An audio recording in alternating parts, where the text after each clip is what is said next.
Judges 15. But after a while, in the time of wheat harvest, Samson visited his wife with a young goat. He said, "I will go into my wife's room." But her father wouldn't allow him to go in.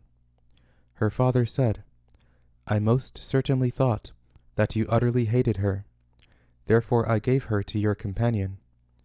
Isn't her younger sister more beautiful than she? Please, take her instead." Samson said to them, "This time I will be blameless in the case of the Philistines when I harm them." Samson went and caught 300 foxes, and took torches, and turned tail to tail, and put a torch in the middle between every 2 tails. When he had set the torches on fire, he let them go into the standing grain of the Philistines, and burned up both the shocks and the standing grain, and also the olive groves. Then the Philistines said, "Who has done this?" They said, "Samson, the son-in-law of the Timnite, because he has taken his wife and given her to his companion."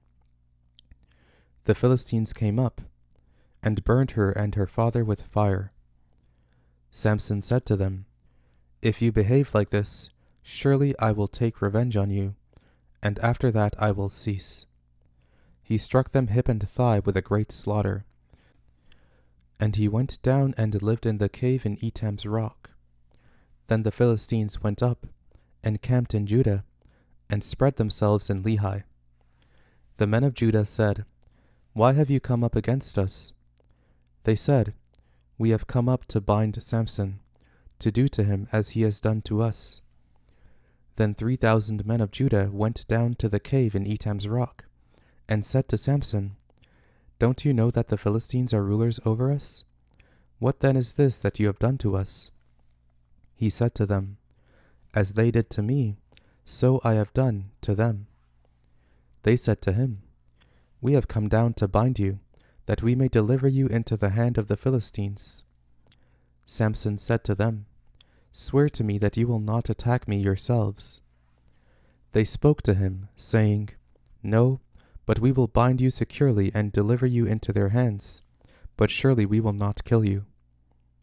They bound him with 2 new ropes, and brought him up from the rock. When he came to Lehi, the Philistines shouted as they met him. Then Yahweh's Spirit came mightily on him, and the ropes that were on his arms became as flax that was burned with fire, and his bands dropped from off his hands.